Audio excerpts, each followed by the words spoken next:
মার্কিন যুক্তরাষ্ট্রের নির্বাচনের পর থেকেই রাশিয়া ইউক্রেনের সুরাহা করার জন্য বিশেষজ্ঞদের নজর ট্রাম্পের দিকে। সম্প্রতি যুক্তরাষ্ট্রের সরবরাহ করা ক্ষেপণাস্ত্র দিয়ে রাশিয়ার গভীরে ইউক্রেনের হামলায় তীব্র আপত্তি জানিয়েছেন নবনির্বাচিত মার্কিন প্রেসিডেন্ট ডোনাল্ড ট্রাম্প।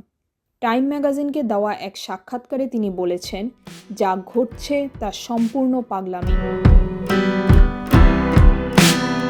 টাইম ম্যাগাজিনে বর্ষসেরা ব্যক্তি হিসেবে নির্বাচিত হওয়ার পর ট্রাম্পের এই মন্তব্য যুক্তরাষ্ট্রের ইউক্রেন নীতিতে পরিবর্তনের ইঙ্গিত দিচ্ছে।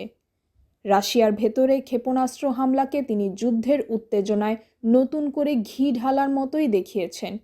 তিনি বলেন, আমাদের এটি বন্ধ করা উচিত, আমরা শুধু পরিস্থিতি আরও খারাপ করছি।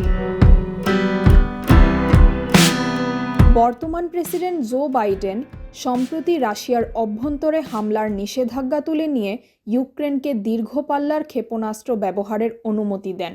যুদ্ধের মনোবল বাড়াতে এটি ছিল বাইডেনের শেষ উদ্যোগ। তবে ট্রাম্পের বক্তব্যে মনে হচ্ছে তিনি ক্ষমতায় আসার পর এই নীতিতে বড় পরিবর্তন আনতে পারেন।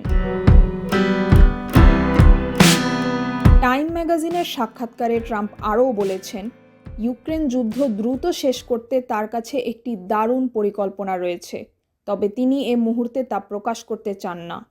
যুদ্ধের দীর্ঘায়িত পরিস্থিতি এবং সাধারণ মানুষের হতাহতের সংখ্যা নিয়ে হতাশা প্রকাশ করেছেন তিনি।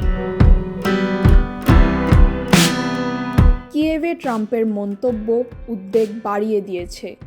ইউক্রেন আশঙ্কা করছে সম্ভাব্য কোনো শান্তি চুক্তি মস্কোর অনুকূলে যেতে পারে।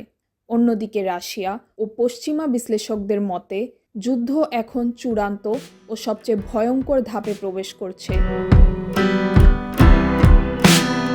এদিকে গত শনিবার যুক্তরাষ্ট্র ইউক্রেনকে প্রায় ৯৯ কোটি মার্কিন ডলারের অস্ত্র ও সামরিক সরঞ্জাম সহায়তা প্যাকেজ অনুমোদন করেছে।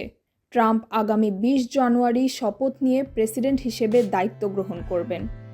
তাহমিনা রহমান হাফসা, ঢাকা ওয়েস্ট।